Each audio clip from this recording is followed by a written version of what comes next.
You're listening to the Scarecrow Runner podcast. I'm your host, Anthony Gilbert, and I'm excited that you're here to journey alongside me as we lace up the shoes and journey through life, liberty, and all things running each and every week. Now, let's head down the trails and see what's in store in this week's episode.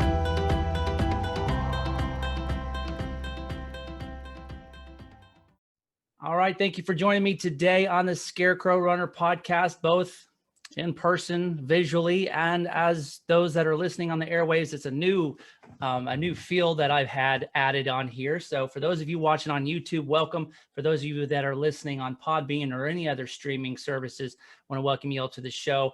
I have a guest with me from the great state of Tennessee, Miss Lauren Beihoffer, and she is, if you find her on social media, you'll find her Laura Running Wild. You may recognize her, even if I don't say anything. She is on a podcast herself, and her podcast is Run Wild with Lauren and Bud. And so that being said, Lauren, welcome to the show. Thank you for joining me tonight. I really appreciate it. Yeah, I'm so excited to be here. I love going on other people's podcasts because, it's like when you do your own podcast, especially in our format, it's like I hear myself talk and I get to talk to Bud and other guests, but I love getting to talk to other people. So absolutely. This is awesome. That's the fun of it, because, you've got your own agenda when you're doing your show, kind of what you want to do. And, I oftentimes get the same way. I'm like, well, I want to talk about stuff too. So I always try to pepper things in on my own shows. But yeah, it's fun to be able to be on the flip side of things and to be able to share different things that you don't normally get to talk about. So how long have you and Bud, I know you just launched episode 19 last week. And I know we were just talking just a moment ago that you guys kind of do it sporadically, whenever you can. And Bud was actually messaging you saying, hey, can we do a podcast tonight? And you're like, nope, I'm on a podcast tonight. That's right. How long have you all known each other, and what kind of got the ball rolling for you all with your podcast? Yeah, so Bud and I, really, it's kind of odd. We actually first met in college. We were both going to UT Chattanooga. That's where we're both from. And we were both chemistry majors. And so we kind of didn't really know each other, but we knew of each other. And then we reconnected many years later on a trail run, of all things, probably a good 4 years ago. And we were like, hey, I think I know you, as we're running. And I'm like, yeah, that's you. Right. Now I remember. Because we kept saying, hey, you look familiar, like to each other. And I'm like, oh, it's a Bud. Okay, yeah, it's Lauren, And so it was kind of funny that we reconnected, and it wasn't over chemistry, it was over trail running. And so that was probably a good 4 or 5 years ago. And I live in Nashville and have for quite a while, and Bud's in Chattanooga. But I return to Chattanooga a lot to run. My family's there. It's a good place to run. And so whenever I started going back to Chattanooga, I'd be like, hey, Bud, let's go run. And so we just started doing a lot of training together. At the time I met him, I was training for my first ultra in Chattanooga, the stump jump 50K, and he was training for like the Ironman Chattanooga. So like the whole summer, we were just training and running all over Chattanooga. And we just really bonded, we got along. We're both like nerdy chemists, and other people probably can't stand to hear us talk science, but we're like talking science while we're running. And so, yeah, we just started training, and then, it turned into, hey, let's do this crazy adventure together because nobody else is crazy enough, and we would plan kind of like some adventure runs. And so, yeah, we just became like trail buddies, and for like the last 4 years. And eventually, after having some really fun adventures, we're like, we need to like record this. And I was like, I don't want to blog. I don't want to, I don't know. Let's just record it. Let's like do a podcast. I mean, and it was February of this year before the world went crazy. It was on my birthday. That's, he came up to Nashville to meet me to do some running. I was going to do 39 miles for my 39th birthday. And he came up early, and I was like, okay, we're gonna talk about our big adventure, we had done SCAR recently, the Smokies Challenge Adventure Run. I'm like, we're going to record it in a podcast, and it doesn't matter if anybody listens. It'll be like our story, and we'll always have it. Right. And so that's what we did. We were just like, okay. And so we recorded our first podcast, and it was, I mean, really, it was kind of to be fun and for us. But people listened to it. Yeah, and people that's were what like, makes yeah, it this fun. is great. Absolutely. Yeah. So we're like, okay, we can do this. And so we just were like, okay, we'll just get on and we'll talk about running and our adventures, and we'll bring people on, you know, here and there, and talk to people. And that's what we did. You know, we're not, it's kind of sporadic. We try to get something out at least monthly, bi-monthly, but it's sporadic, and it really is just, it's like more fun for me because it's just like chit chat time. It's like time to sit and talk running and life. And then we just happen to record it so other people can listen. And we were a little surprised that people wanted to listen. And so here we are. just like going out and running on the trails, right? Because, you know, you don't always get together. Races are sporadic. You never know. And sometimes it's just, you know, spur of the moment. Hey, you want to go run that race with me? Or let's go run, Yeah. you know? And so then you get that opportunity to chit chat and catch up on everything. So yeah, I absolutely get where you're coming from. I started just a few weeks after you all did. Okay. My first podcast was on, let's see, the 6th of March.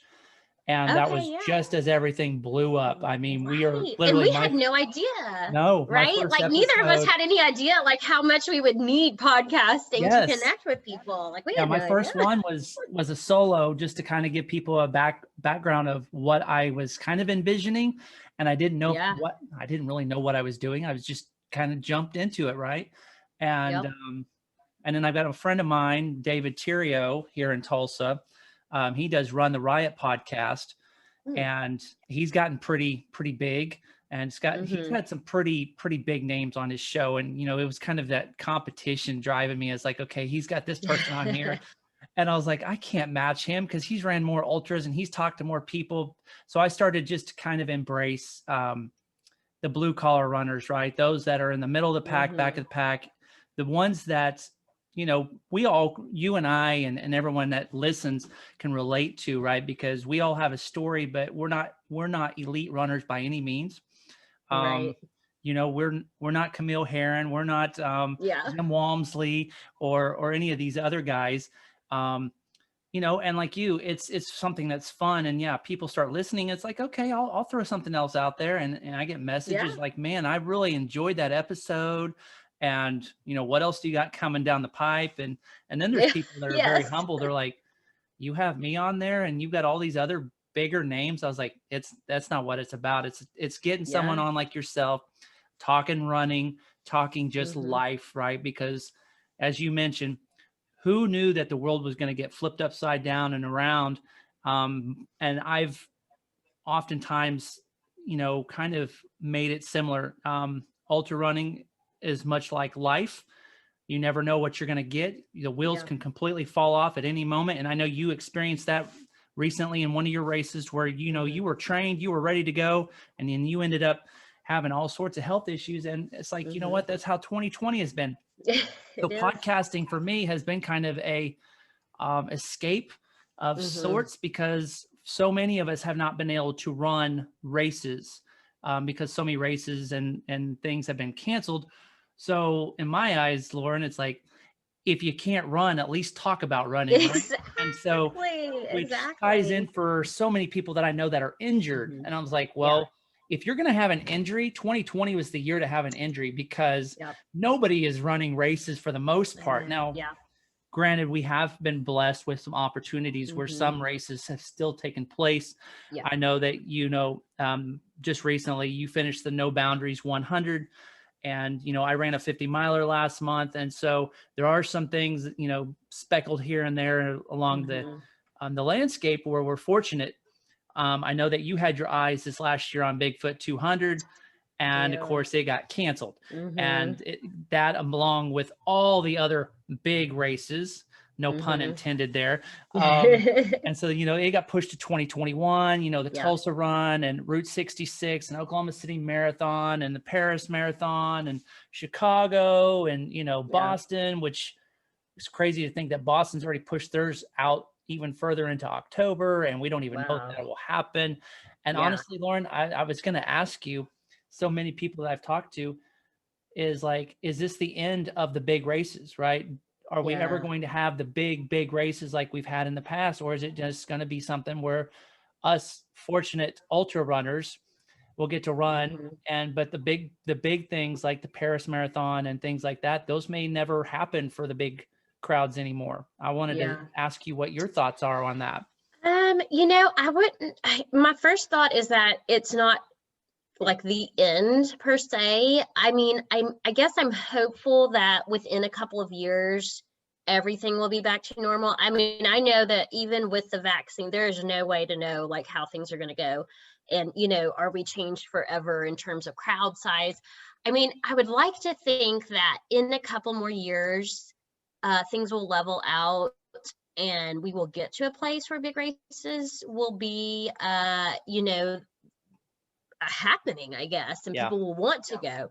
I don't know, but yeah, it's a good point because like in the trail and ultra world, where there's smaller races and like they can stagger people, that's what we did in the 100.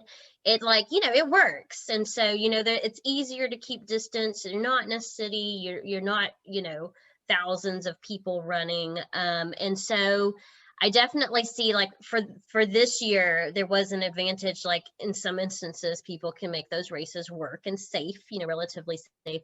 But yeah, the big crowds like in the cities and with crowds of people, I don't know, I do think it will be a while before all that gets back to normal. I mean, we're all hopeful that everything will just magically Yeah. turn back to normal, but who knows? None of us really know what's going to happen, so Yeah. I don't It's know. hard to say. And I think to kind of piggyback on what you said, yeah, I figured it'd probably be a couple years before we see a lot of the big stuff come Yeah. back, especially the global, Berlin Marathon and places like that.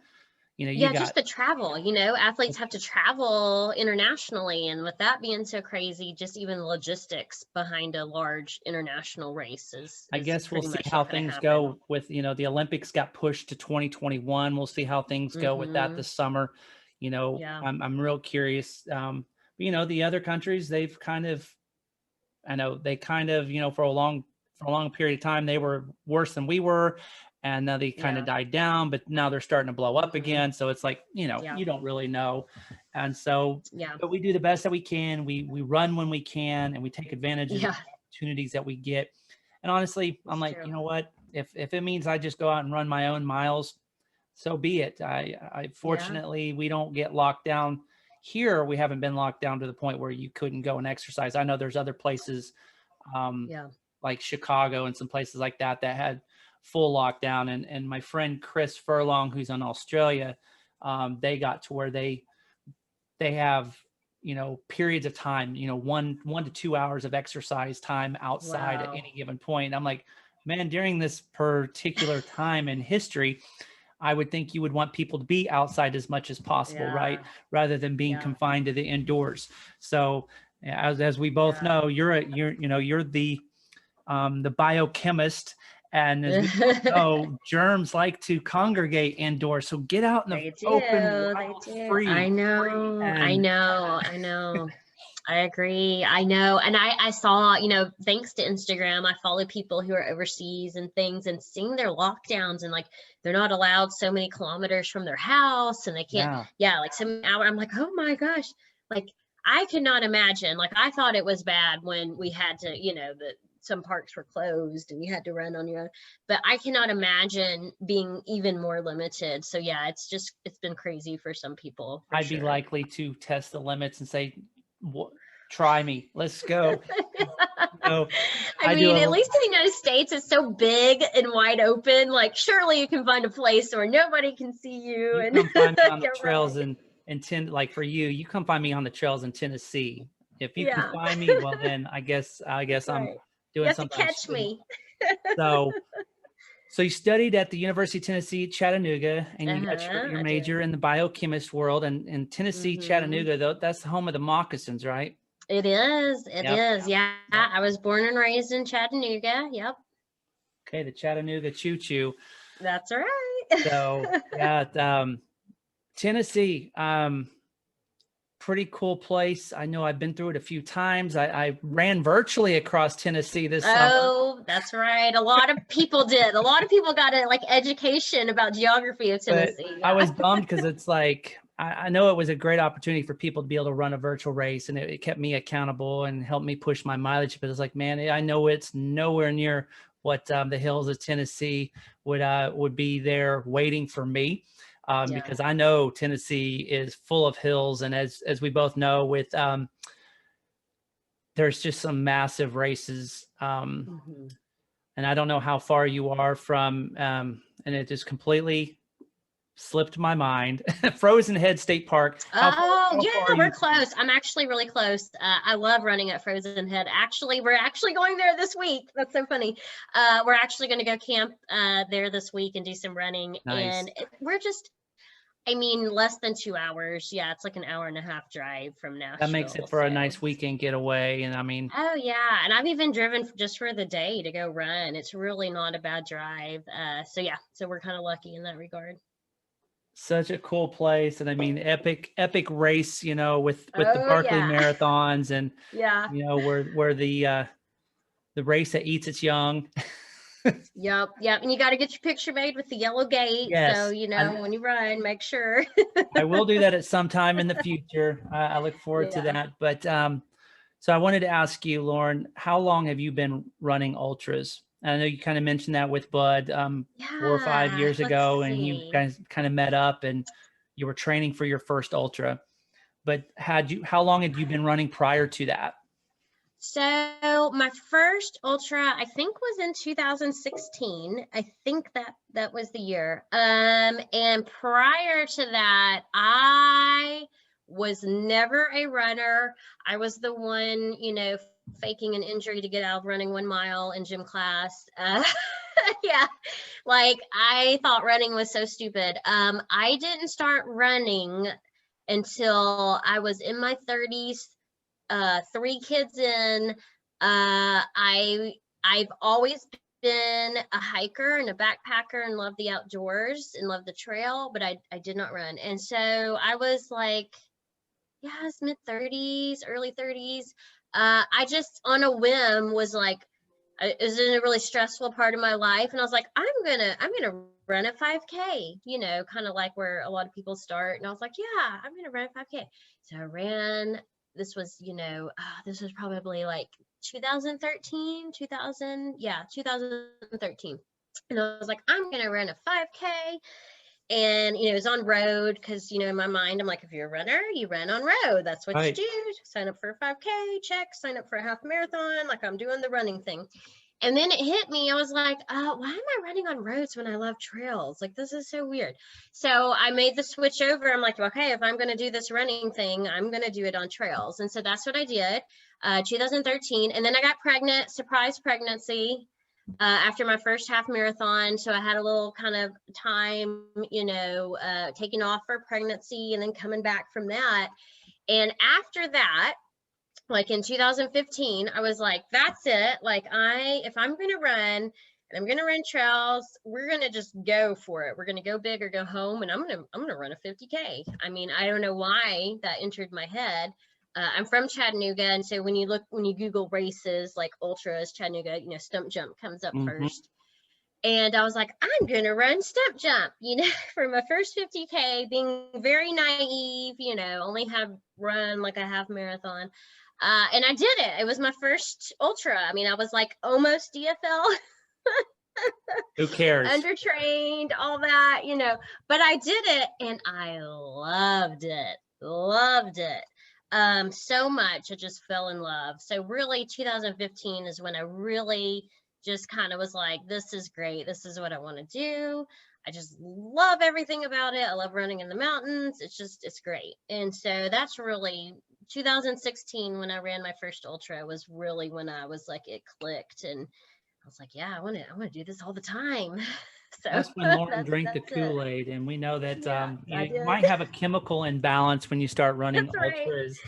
That's Um, right. Something's not right in an ultra runner's head, I but think. yet Yeah. something is right because it clicks and you enjoy it. And It it's is. funny, Yeah. Lauren. It's like, yeah, I was the same way.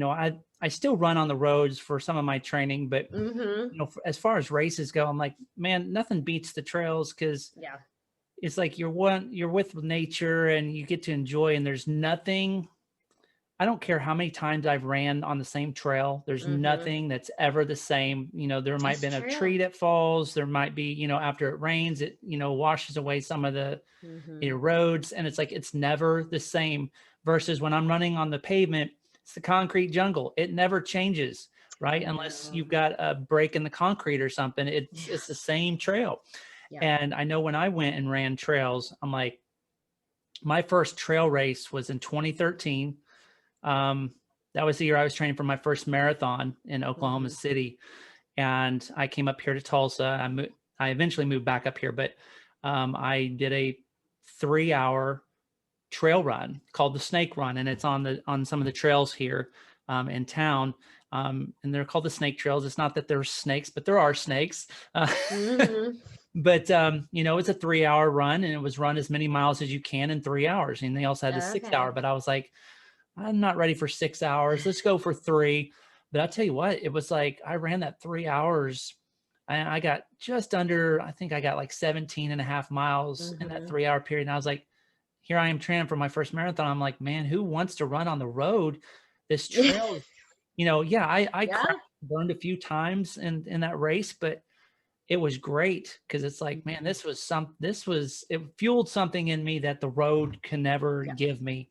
And even though I enjoy running, period, and I can go out and run miles for days, I know trails are hard on the body, but they're also easier on the body, right? It's a different, Mm-hmm. Mm-hmm. your body doesn't take as much of a beating, but yet you do take a beating Yeah. because it's like, because you're Yeah. constantly using different muscles. And so that, stepping up and you're using muscles that you don't normally do on the pavement.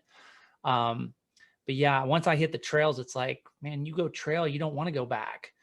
Oh, And I know. and I know I ran my first 50K. Let's see, that would have been 2016, just about like Uh-huh. you. Um, I was like, something clicked, and I was like, what is this? I don't know what I'm doing, but I think I want to keep doing this. Yeah. Yeah. And I was like, and then I got a good friend of mine.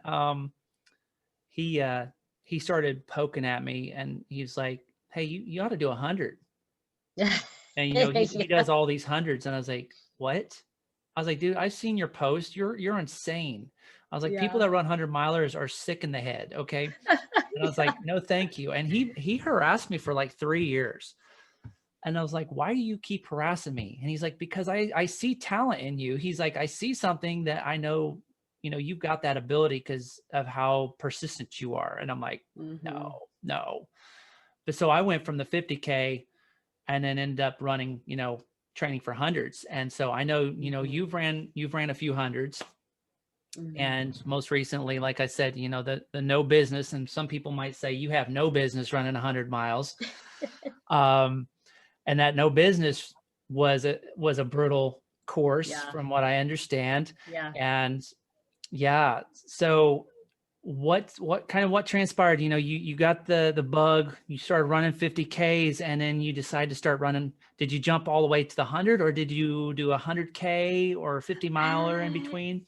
I didn't. So when I back all the way up, when I was first running and I was doing that half marathon, I had friends who were training for marathons. I was like, that is so stupid. Like I may be running 5Ks and halves, but I will never run a marathon. Like that's just Yep. dumb. And then like the next year I'm like running an ultra. Yeah.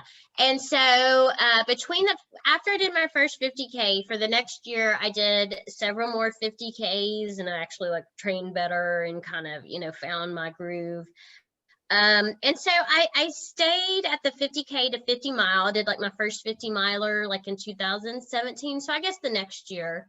Um, And so I kind of creeped my way up and then started doing things, had DNF some 100-mile attempts, but gotten pretty far, So I'm like, oh, that's like a really awesome run. I don't care that I didn't do 180 miles.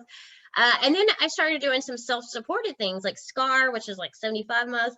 And so I done some of those, like I had enough DNFs under my belt and like self-supported adventures. I was like, you know what, I can do 100 miles. And so I really did, I guess, creep my way up, just because I didn't think I was capable. Like I remember getting to the end of my 50-miler and being like exhausted and done and thinking, oh, never again. Of course. Yeah, well, of course we always say that at the end of every race, like, when you're in the pain cave, you're like, I will never do this again. Just like stump jump. I signed up the next year to do it again, even though I was like, I will never do this again. And so I think for me, I did kind of creep up. I did 50Ks, went to the 50-mile mark, and then did some self-supported longer things.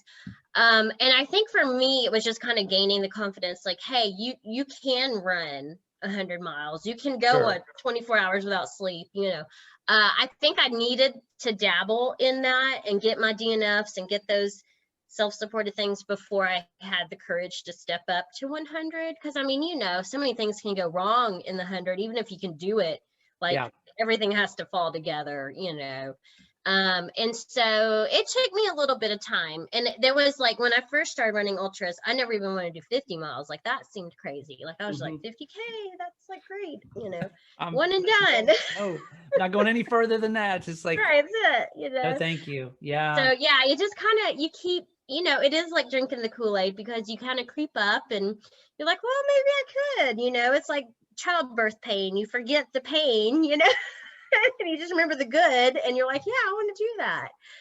Yeah, so we're just crazy and keep signing up for things. And now I'm signed up for 200. Like, who does that? I don't know. You crazy.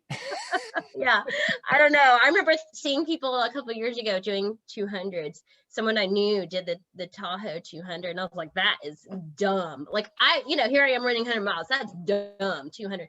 And now, here I am signed up for it, and I'm like, well, I don't know. Who knows? They say now that the 200 is like, is like the new 100, right? The new 100, yeah. So, I mean, something, again, I said I'd never do, and here I am. So. More and more people are running hundreds now that, it used to be kind of a taboo thing where it was very few people, right? That it was very kind of like the marathon. Still, the marathon is a very limited group of people, but people are expanding and going up further, right? And drinking more of the Kool-Aid. And so now it's like more and more people have done the hundreds. So like, and like when people have asked me, why do you want to run 100? I'm like, well, why not? Because I want to prove that I can do it first of all.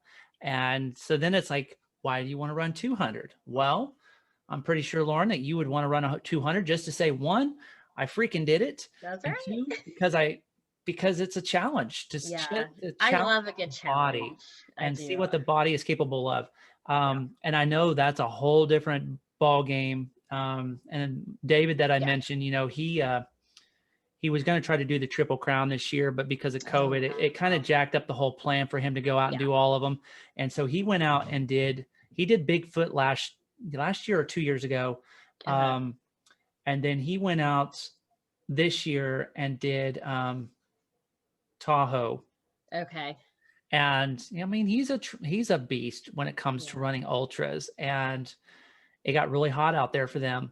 And he dropped out at like mile 87. I was like, mile 87? Are you freaking kidding me? And then you got someone like David Goggins who goes out and runs on 2 days of no sleep at all. And it's like, what is this? But as we both know, even if you're well trained, you can be as trained as possible in every scenario and not finish. And yet there's people out there that go and run these races that, one, they don't even look like a runner. And I know several of them. I'm not going to bash them. I know several people that have gone out and gotten buckles because, well, they're persistent and they're not truly runners. They went out and walked the whole thing. Yeah. And I'm like, what?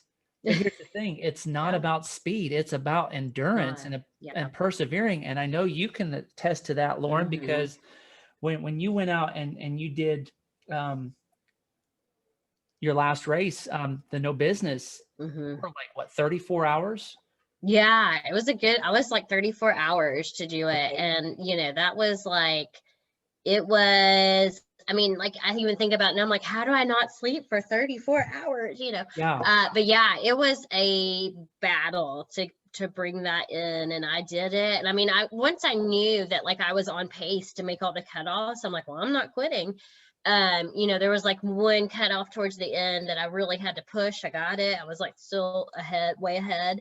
And I was like, I'm gonna bring it home. But it was a battle because the longer you're out there, I mean, you're Sure. fatigued, you start you can't get caught up on calories after 34 No. hours. I mean, you can only get so many calories in, and you're sleep deprived, and it was cold, and there's mountains, and it's muddy, I mean, it's just like all the things you have to battle, which makes it such a challenge, which I love, I just love it. And I knew I had it, but I knew it was going to be a battle. And, that's kind of like with the 200 miler. It's like a totally different approach. I mean, I'm going to use all of that time. Like, What was your you can cutoff actually there? sleep.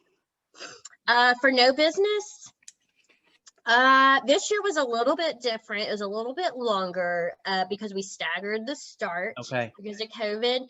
And I think the overall time was 35 hours.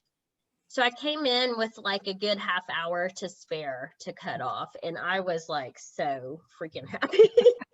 And I really, the whole like last 10 miles, I'm like, I'm gonna be DFL, but I don't care. But I wasn't. There was like a whole slew of people, which it was awesome because when I got in, I sat down at the finish line and got to see all these people like run across and fall across the finish line, at the very end. So it was pretty cool. But yeah, it was crazy. But I love that. And, I know for me, like, especially for 100 mile, like I'm going to take probably the whole time, like with this Yeah. 200 miler, like that's how I train. Like, I know it's going to take me, most of the time.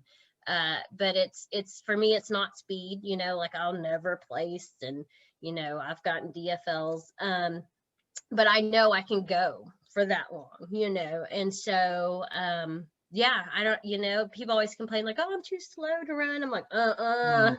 I'm like, you're not too slow, I'm not the only person I'm doing this for is me. Like I just love doing it. And so I've told Bud, this is what I've told Bud. I was like, since we can't, we can't necessarily go for like the fastest known times. So I'm thinking like, could we do like the sexiest known times, or like, like, is there some Right. little niche we could fill that, so I don't know. Yeah. I'm there to On have a good the time. on the whole thing of the DFL, it's like, some people it really messes with you, right? And Yeah. it's like, if you're allotted a certain amount of time, because the 100 that I finished, the cutoff, or it was a 30-hour cutoff, right? And I was like, okay, I have 30 hours. And I knew, I mean, when I was at mile 50, I was on pace for a 24. And I was like, I'm not going to kill myself over this thing. Yeah. I was like, I was feeling fatigued. I was like, you know what? If I take the whole time, I'm going to take the whole time. I know I have it in the bag. That's right. But like you said, you go for that whole time. And, I went 29 hours and 18 minutes, and it was like sleep running. And I've Oh never yeah. been, I was like, what am I experiencing and what is Yeah. going on? Yeah. But I've even ran a race that was less distance, and I ran it 2 years, was it 2 years in a row? Or now I think I ran it in 2018, and then I ran it again in 2019. I think, I don't remember. Yeah, 2018 and 2019, back-to-back years. It was 44 miler. And the year before, I finished next to last, and I was like, well, I can outdo that. And so That's then right. I come back and I'm even better conditioned, more trained, and I go out and the wheels fell off because it got hot. And I got sick, and I was like, I was dehydrated. I was laying on the ground, just at aid stations, just trying to just just survive, right? And it was like, Yeah. I think I probably walked 25 of the 44 miles. I just walked that Yeah. sucker in DFL. And I was like, Yep. I thought second to last was what was going to be top. Here I Right. was a better Right. conditioned athlete, but I don't do well in the heat. And so I come in, I was like, you know what? The sweepers were coming up behind me, and I was like, am I okay time wise? They're like, oh no, you have plenty of time. And this is a race that is like, you can run it solo, but it's usually a relay. And so there's relay Yeah, team okay. and different things. Every team and every person beat me. And I was like, I came in DFL, but I was like, you know what? You did I it. was to the point where I was like, I am going to finish this freaking race. And I'm not, and I was in a competition on earning points towards an ultra, Mm-hmm. this competition on how many ultras you ran in the year. And if you finish, you get so many points per mile, right? And I'm Mm-hmm. like, I am not going to stop, because if I stop, I don't get the points. And That's so right. You might as well right, do you it. do whatever you takes to get the Yeah. job done. And yeah, it sucked. And Yeah. it's like, but then, you get those opportunities to grind it out, right? And that's Yeah. what helps you in those other races. And I know in my 50 in November, it was brutal, pouring down cold Mm-hmm. rain for 8 hours. Mm-hmm. But I went into that race, Lauren, knowing I was like, okay, I have finished 100. I Yeah. I know I can go out and rock this 50 miler with very little Yeah. training. It's Yeah. just I dreaded the pain that I was going to experience. Yeah. Because it's coming. Like it's coming, and I there's was afraid nothing you of can do about it. the post race pain, right? Because after my Yeah. 100, I couldn't walk for a couple days. I was in pretty Yeah. bad shape. Yeah. But surprisingly, yeah, my feet hurt like crap on that Yeah. 50. I was in pain, but I recovered pretty nicely on that 50, to That's where good. it's like the next day I was not hurting. I mean, I was in pain, Yeah. my feet hurt from all the gravel, but I was like, Yeah. wow, I actually recovered pretty nicely on that race. And then I was out running 2 days later. I'm like, okay, that didn't happen for my 100. But Yeah. Well, and I will say for my 100, I was worried about the after the race pain, because I got 3 kids, and like they need mom. And like even when I was running the race, I'm like, Lauren, don't overdo it, because you got to go back to normal life. I will tell you that I should have pushed harder in my 100, because I recovered so quick that I was like shocked, because even like after my first 50 miler, I couldn't walk for like a couple of days, and this yeah, was years ago. But like after no business, I was like, I'm not going to be walking for a week. And by the next day, I was sore, but like it didn't feel like I'd run 100 miles. And I was like, dang, Lauren, you should have pushed harder. Like, it's weird so now because I'm like, oh, I got to go back. And, I mean, there's times, Lauren, it's like even when I went out and I like did 4.5 miles last night, and I woke up this morning, I was like, God, I feel like crap. I know. It's like, I know. what's It's the deal? crazy, right? And then there's times It's I could go crazy. out and I could run, I could probably go out and run. I mean, I ran out, let's see, a week ago, I went out and did a pretty fast 10K. Just Uh-huh. it was a virtual run for a YouTube thing competition. And was like, and I didn't hardly hurt after that, but I hurt after my Uh-huh. 4.5 miles last night. I was like, I don't get it. Running I is so know. crazy. And, Yeah. this fast stuff is stupid. And Yeah. there's a friend I was listening to on his podcast this morning. He's like, I thought running was stupid. And then I learned about ultras, and he's like, why not? He's like, who doesn't want to go slower and be able to eat pizza and drink beer and do Mm-hmm. whatever the hell you Heck want to do? yeah. And so Yes. that's like, absolutely. I was like, who wants to go Yeah. fast? I was like, I embrace the slow, man. That's I right. was like, as we get older, I'm like, the body Yeah. slows down. So why can't I slow down? Exactly. And it's like I like having control of knowing I can push faster and holding back, If but you have still to. knowing my Yeah. endurance is there. And so like to me, that brings me great joy, because I know I can go out at any time on some adventure and be fine with the mileage, might be slower. And yeah, so I just, it's like, not that speed's not important, and you shouldn't like, it's okay if you want to strive to be faster, but like, I guess it just depends on what your goals are. Some people really, speed is important, placing is Mhm. important. That will never be important to me, thank goodness, because I'm not, I'm not fast. But I just, so many times when people are training or they're training to do these things, I'm like, what are your goals? Like, Right. that should dictate how you train. Because like with me, I train for fast hiking and fast hills, like hiking hills. Like I train to hike fast, because I know when I'm running in the mountains, I'm going to be hiking uphill, and so it's like knowing, and that's okay. Like I know it's way slower, and I know, the way I do things are slower, and it's like, as long as you know what your goals are and you train for that, then you're good. It doesn't matter what everybody else is doing. Like the way I train is probably way different than a lot of people train, and that's okay. And so I really feel like that's like a skill that's learned over the years as you run. Like, what are your goals? And then like how to train for that goal. And I feel like I've just now gotten to that sweet spot of like, I know what I need to do to get, in time to get my buckle. So Absolutely. I mean, and that's why, you got to listen to your body, and you run the mile that you're in. You got to run the race that you're running, because what I go and do probably won't match what you need to do, or vice versa. It's like, we know our bodies, we know our limits, and there's days that I'm feeling it and I can go out and I can crank it out fast.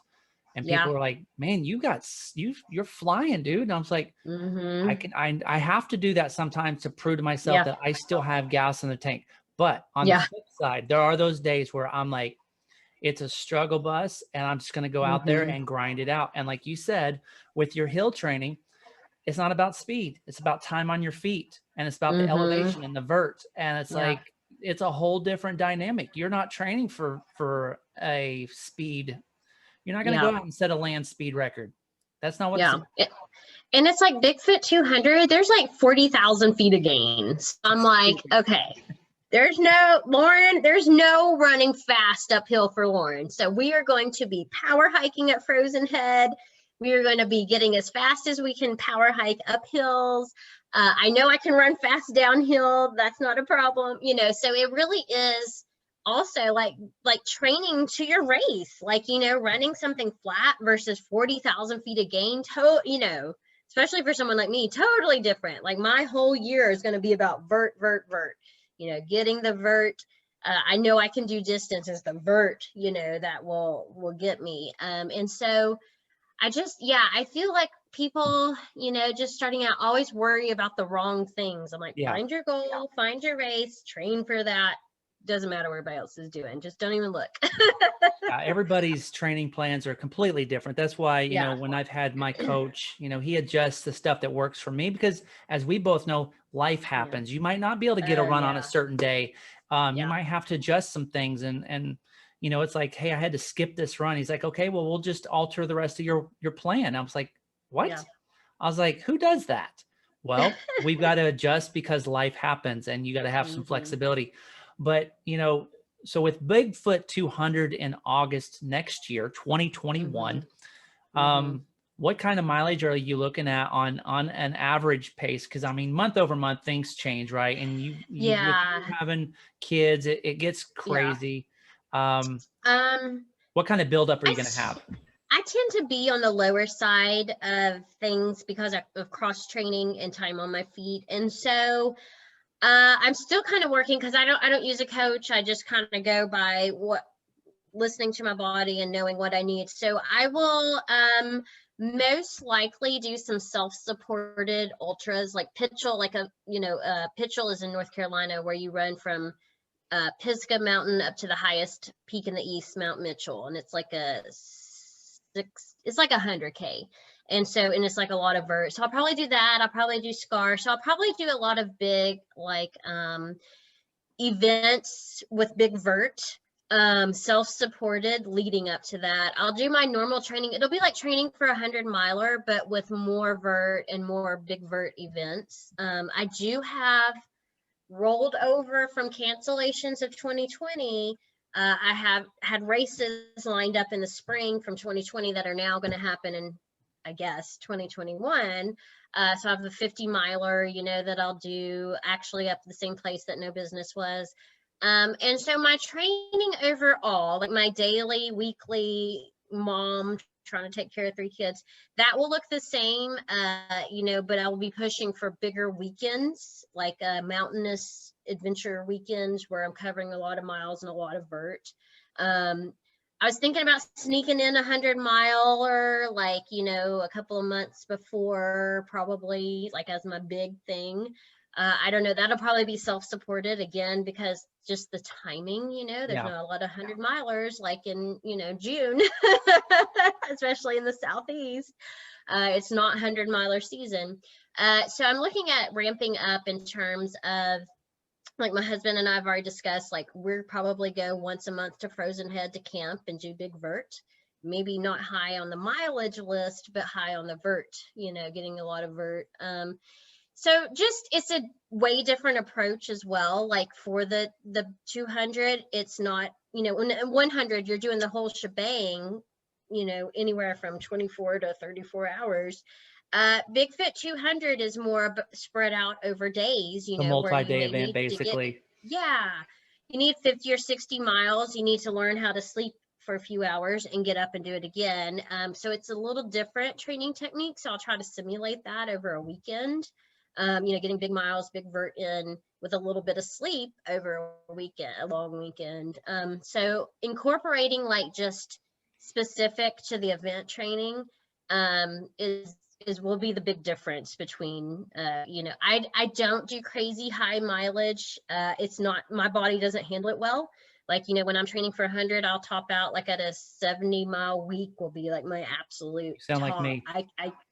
Yeah, I can't, I absolutely do not have the time to do a 100-mile week with my kids and everything, because I'm running treadmill, I'm running around the neighborhood on pavement while they're in the mornings while everybody's sleeping, and doing long runs on the weekends. And so to make it work for me, I really, that's how I have to do it is, and I will break it up into events more specific to Bigfoot 200, like the style of running, the vert, the little bit of sleep and getting up and doing it again. A whole different type of training. It's not your It traditional is. training. So do Yeah, you do a lot of your running by yourself, or do you have a training partner, or? I do. It's like 100, like 99.9% by myself, just because during the week it's treadmill when the kids are home, especially now because of COVID and I'm working from home, kids are home, it's crazy. Early morning runs around my neighborhood. Luckily I have hills, but it's pavement, it's not trail. And so that's all alone. Weekends usually on my own because it's like crazy early or late or it's split up. Yeah. I do go to Chattanooga to do big runs, and Bud will come, and sometimes my husband will get to come if my mom can watch kids in Chattanooga, that kind of stuff. But yeah, most of it's on my own. It always has been. I enjoy running with others, but in when I'm like in the training zone, it's because it's crazy hours and it's working it in when I can, and so it's just me. Yeah. That's how I am. It's like I'm kind of a lone wolf. Yeah, I like to run with Mm-hmm. others because I like the interaction and talking to Oh people yeah. and catching up and shooting a bull. But Yeah. man, that's me time, right? That's my time to kind of just Mm-hmm. unwind and get things off of my chest and off my Yeah. mind. And also, I don't always know when I'm going to be able to run, right? It's based off of my Exactly. schedule. There might be a Yeah. moment I'm like, I'm going to have to go catch a run right now. I may have to run early in the morning. I don't know. Yeah. Most of my runs are late at night just because that doesn't interfere with family time. I hate giving Exactly. up extremely early in the morning because I just don't function very well. Mm-hmm. But yeah, it's like, yeah, most of 99% of my training too is solo. But as you know, when you're running 100, most of the time you're by yourself.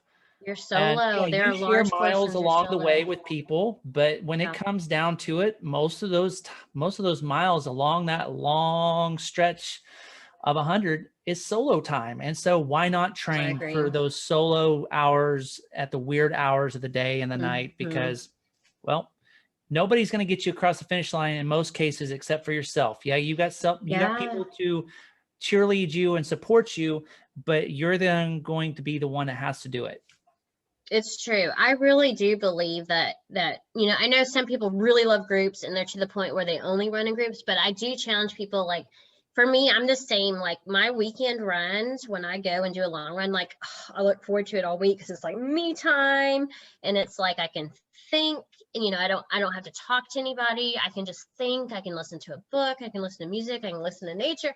And it's great having that me time. And so, but it also pays off like in 100. And I think I've noticed that a lot of people who train in groups that never run solo, and they go do some big event, and they find like they're by themselves for some of it, and they're not used to that. And especially at night, you know, like there's people that don't run at night by themselves. And, you know, I feel like that's real important. Like you should know how that feels going in. And so I feel like maybe that's where a lot of people mess up.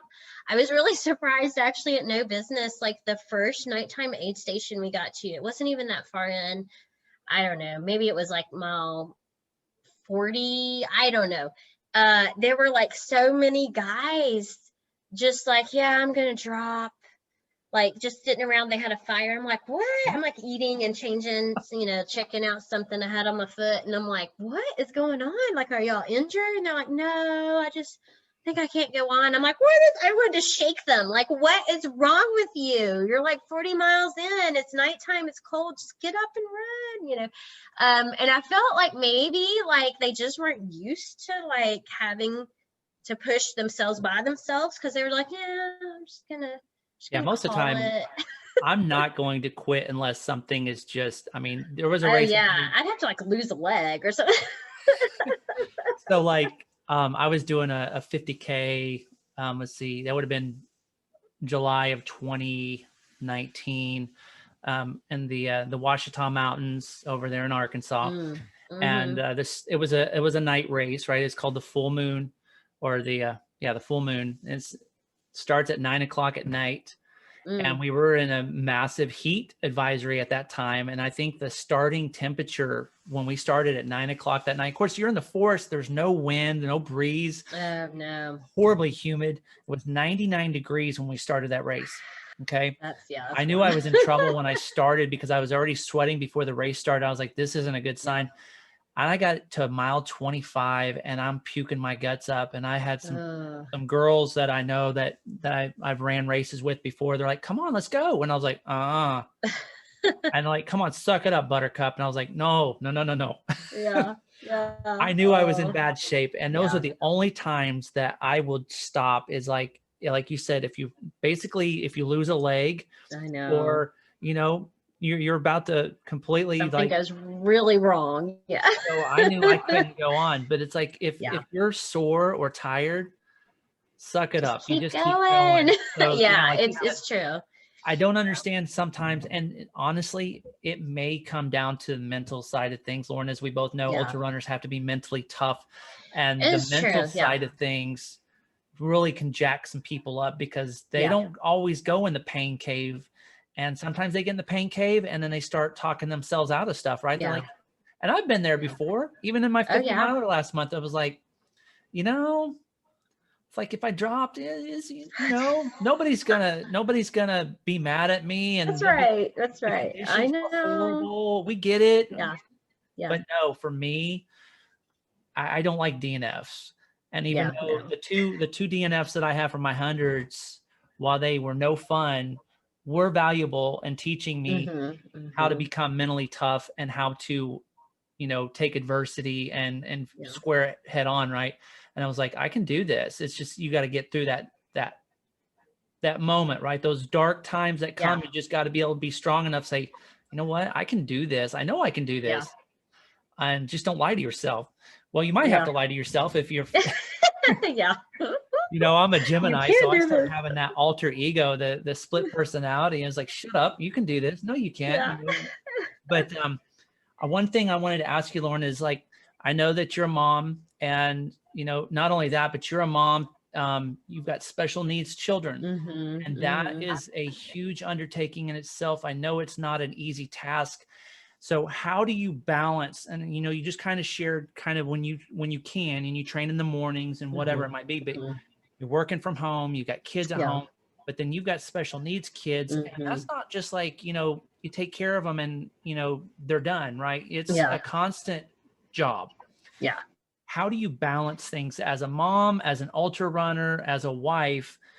I'm sure your husband helps you out quite a bit. I would hope he does. He does. But how do you juggle that as, you know, prioritization as an ultra runner and a mom with special needs kids?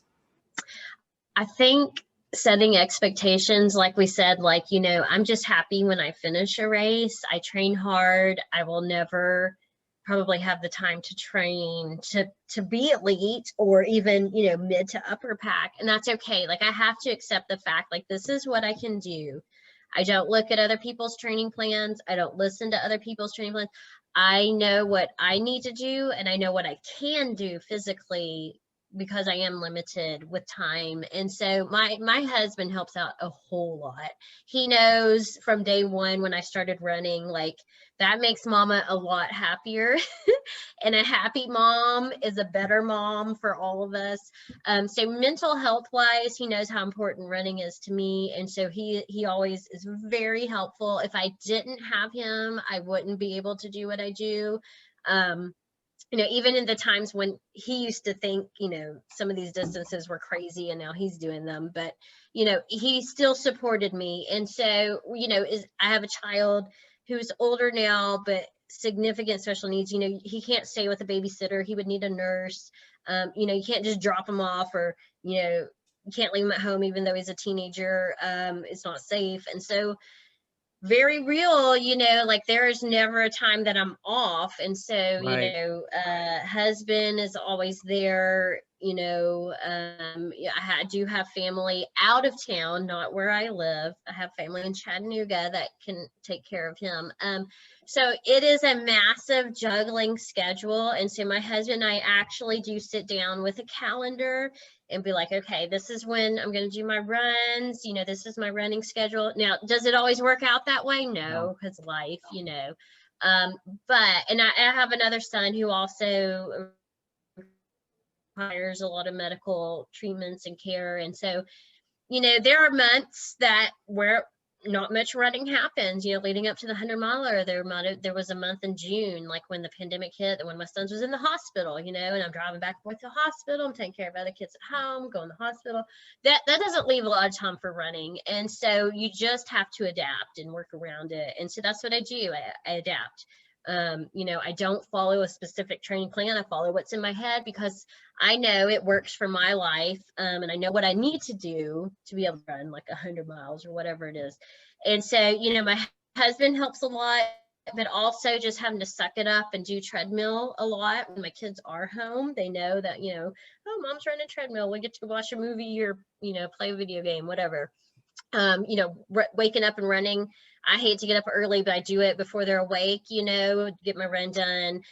Weekends, try to go really early or really late to avoid that interfering with family time and making it easier for my husband. And so it is a massive juggling act, and you have to want it to be able to justify such a juggling act. Like, people are like, why even bother? But it's, if you want it bad enough, you know, they say, if you want something bad enough, you'll do whatever it takes. And that's how bad I want it. So when I stop wanting it that badly, I probably will stop, because, you know, it's too hard to juggle. But it doesn't feel hard to juggle when it's something that you want so badly. And so, you know, people will ask me that question. I'm like, look, if you want it bad enough, you'll find a way. You really will. You know, you really will. I mean, I have a treadmill that I literally bought for $150 off of Craigslist. I've run on for the last 5 years, you know, and I make it work. And you just do. You just make it work. And it's not easy. It's not perfect, and it's never the same month to month. But it works, and I feel like I'm in that sweet spot where I can make it work. Some months it works better than others, and it's not perfect. But yeah, just that adaptability. I think if you're willing to just have the mindset of like whatever it takes and whatever that looks like for me, and not compare to other people, it's really helpful. So Yeah, where there's a will, there's a way, right? Whatever you're passionate about, if you yeah, really you are know? passionate about something, whether it's you going and getting your degree, right? Or you're, Mm-hmm. you know, if someone wants to pursue that new career, they're going to do whatever Yeah, they can to train that's themselves and right. prepare themselves, right? So you go and do what you got to do. And so Yeah. absolutely. I mean, if like, you know, take it back many, many years for both of us, like before we met our spouses, it's like, if you want Mm-hmm. that person, you pursue Mm-hmm. that person, right? You do everything you Yeah, it's can to like capture your their attention. focus. Yeah. You put all your energy into Yeah. find, you know, man, I got to do this date's got to be perfect, and I got to do this. And it's like, Man, I need to pull out the playbook of before I got married, because it's like you start to lose your edge, because it's like I got what I wanted, and Yeah. it's like I need Gotta to keep take. working for it. But Yeah. then kids come into play, and you know how that goes, to where you got No. to have, Yeah. you got to have a balance. So you got to take care of your Yeah. kiddos. You got to take care Yeah. of yourself mentally, and so you got to go and run. But then you also got to keep time for you and your husband, and Yeah. it's a Absolutely. juggling act, and it's like, It dude, is.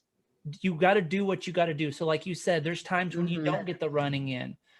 Mm-hmm. Big deal, Mm-hmm. because the way I see it, and I know you'd agree, is a chance to make memories and to ensure that that Mm-hmm. flame continues with my wife Mm-hmm. or your husband. Yeah. You Mm-hmm. sacrifice a run. Why? Well, because Yeah. Oh yeah. if I blow him off, then I'm going to be by myself, and I'm not going to be able to run. Yeah, exactly. I need you. Yeah, So it is a massive juggling act. And I mean, for anyone in any situation with modern life, I'm sure it's a juggling act. But yeah, I think if you want it bad enough, you just make it happen, And I try not to laugh, because I mean, we're beginners, and I see beginners who are like, I missed one training run and they're like freaking out. And I'm like, oh, no, no, no, no, no. I'm like, you're good. Go have a beer. You're fine. Take a day off. It just, I think that pressure of like, wanting to do it in a certain time limit, wanting to feel like you're fast enough, wanting to keep up with the others, like you see on Instagram, like you just got to let go of that. And if you just let go of that and do your own thing, like you'll be happy, absolutely, yeah, you can't compare yourself to others. Yeah, that's what I think you while I love social media, beginning, we all want to. We all look at everybody. that's the thing. It's like, Yeah, I yeah, love it's social hard. media It's because you can it's get in touch with people, right? But then it's also on the yeah. flip side, it's also the worst thing for people, because they see, people have certain body shapes, or they're doing this or doing that. And it's like, Mm-hmm. look, here's the realization. Everybody that's posting stuff on Instagram, including ourselves, we want it to look good. And yeah, Mm-hmm. sometimes we post the stuff that's raw, and Oh it's not necessarily yeah. glamorous or glitzy, but not everyone's going to be Mm-hmm. the same. Not everyone's going to have the same speed set or the Yeah. skill set. Like you said, put the other Yeah. stuff to aside, embrace who you are, and love yourself, and do what you Mm-hmm. enjoy doing. And so if Mm-hmm. that means for Lauren, I'm just going to go hike and get a lot of vert, and I'm not going to be able to get any runs in, Mm-hmm. absolutely, so be it. If that's Yep. for me going out on the track and Yep. running, 800-meter repeats to show that I still have the speed and what it takes, so be it. Mm-hmm. You run the mile that you're in, and you enjoy Yeah. the work that you're in, and quit putting the extra pressure on yourself, because we are always trying to satisfy everybody else, and then we come up short. And that's Mm-hmm. where people are searching Yeah. for that satisfaction, because they can't fill that void. And like you said, until they start putting that Mm-hmm. other stuff to bed, they're not going to truly enjoy what they're doing, Mm-hmm. until they find that true joy. Yeah. And for me, like you said, if you miss a run, who cares? I used to put that pressure on myself. I can't miss another Yeah. training run. A couple runs is not going to hurt you in the grand scheme Yeah. of a whole year of training. I mean, if you think about it, Mm-mm. you got 365 days in a year. I mean, I honestly could probably miss a week or two at least and be just fine. And I know Mm-hmm. I can, because I Yeah. did it this year. Yeah. Oh, me too. Me too. Yeah. Leading up to my 100, I got salmonella. Like, Yeah, I who got remember seeing that. salmonella during a pandemic year? Oh, it was awful. And I mean, like, not only was I out a week that I was sick, but like recovering, like it took me forever. And I'm Well, like, oh, it took it them was a while to fine. figure out exactly what Yeah. was wrong with you too. I Yeah. mean, I you mean, had, like, I was like, do I have some weird COVID version? I mean, it all was fine. I did miss a full week of training, and then a couple of weeks were a little, and it was fine. It was totally fine. Like, in my head, I'm like, it's ruined. Everything's ruined. And, it's life. It's life. And, like I learned lessons this year. And so like, I do feel more confident going into 2021. I'm like, life, things are going to happen. You're going to get sick. you're gonna, maybe get hurt. That's like the worst. But it could happen, and you got to roll with it because it's life. Absolutely. So before I let you go, Lauren, one last question is, what's the thing that you enjoy most about running?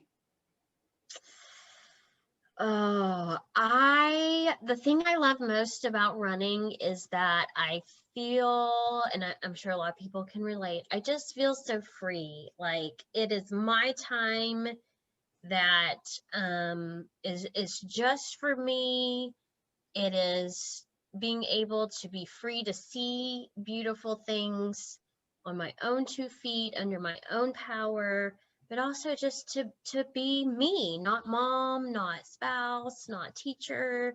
It's something for me, and it just makes me feel free and feel so good. Like that is like the ultimate, like that's just what does it for me and keeps me going, I guess. Awesome. That's No, you it. can't say much better than that. Allows you to be you and you embrace it. Yeah. Well, Lauren, I appreciate you joining me today on This podcast was great. and allow you just to kind of share a little bit about you and your passion of running and ultras and life and the craziness that goes with it. And but yeah, absolutely enjoyed it. And me too. look forward to watching your training progress towards Bigfoot 200 next August. I'll definitely be watching. I mean, I see all of your posts on social media, and yeah, it should be interesting. It's going to be a different year, but you know what? As you said, you just roll with what comes your way. And, we learned a lot in 2020. And so you just learn to adapt. Right. And so 2020 for a lot of people was rough, and most people are ready to go to 2021. I learned a lot of great things in 2020, even as bad as some people might say it was. I got some great value out of it. And you take the best out of anything that you get, right? The circumstances, right? When life gives you lemons, you make lemonade. And yeah, 2020 was rough in a lot of ways, but there's a lot of good that came out of it for me, and I know for many others. And you take those lessons and you move on to the next year, because as we both know, 2021, there is no guarantee it's going to be a great year. We don't know what 2021 holds. Yeah, who knows? We take one day at a time, and you just roll with it. So, but I appreciate you, Lauren, joining me on the podcast today. And so, folks, Lauren Beihoffer, deep in the heart of Tennessee. You can find her on social media at Lauren Run Wild. And you can also find her and Bud on Run Wild with Lauren and Bud. So, Lauren, I really appreciate it. And you take care and stay safe. All right. Thank you so much. This was great. We'll talk to you soon. Take care. Bye-bye. Bye.